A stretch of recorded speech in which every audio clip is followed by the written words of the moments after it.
This is an example of a roller coaster type energy problem and how you would kind of work, work with it. What we're going to do is we've got a roller coaster starting at the top of a 20-meter high hill. Its mass is 250 kilograms. We're going to assume no frictional energy losses in this problem. So we'd like to know if the roller coaster starts from the top of the hill and it goes to another hill, 15 meters high, how fast would it be going at the top of that hill? So again, usually what we want to do is draw a picture of our roller coaster starting at the top of a 20-meter high hill. It's going to come down at the top of a next 15-meter high hill, and it's going to continue on to some other interactions. But we would like to know the speed right up here at point B, let's say. So what I did, instead of using initial and final, I just used point A and point B. Nothing wrong with doing that. So just like the energy problems, we can set up and ask ourselves, what's our total mechanical energy at point A at the top of the hill? Well, we can assume that the roller coaster maybe is not moving yet, all right?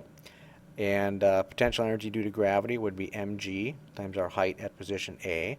We'll assume ground level to be 0 in this problem. And there's no spring or anything which is stretched or compressed at point A, so we'd have no joules of elastical energy or spring energy.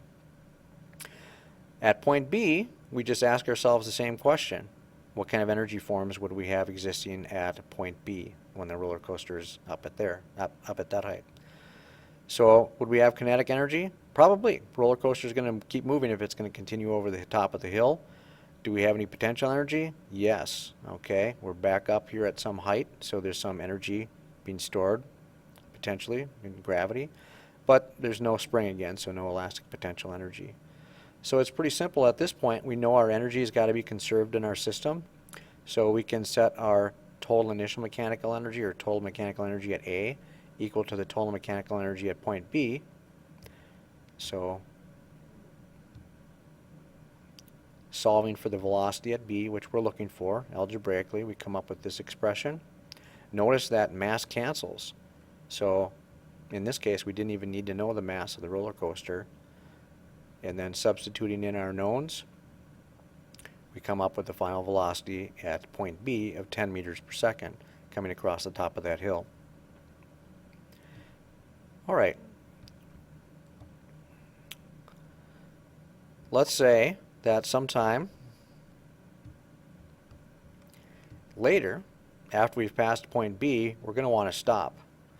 So if we take a look, the roller coaster comes to rest along the horizontal ground when caught by a spring mechanism stretched over a distance of 20 meters. Calculate the required spring constant of this system. So we assume our roller coaster comes downhill, comes over the hill, catches the mechanism right here, and stretches this spring out 20 meters at what we'll call point C, right here. So we can ask ourselves, again, right, what is our energy conditions at C, and what were our energy conditions at some other point in the problem that we would know? Well, we might as well use A, since we had started with that in the beginning. We already had set up the ideas of knowing our energy conditions of A would be all gravitational potential energy, mg times the height at point A, all gravitational potential energy. Well, at point C, hopefully the roller coaster has come to a stop by the time it gets to point C. 0 joules of kinetic energy.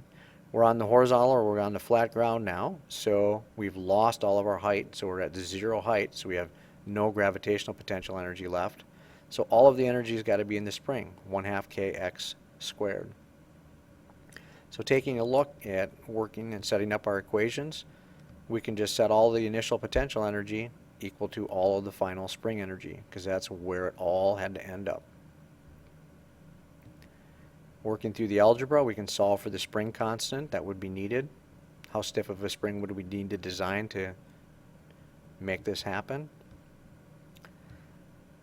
Plugging in what we know, 2 times, notice we need the mass now, 250 kilograms, using G as 10.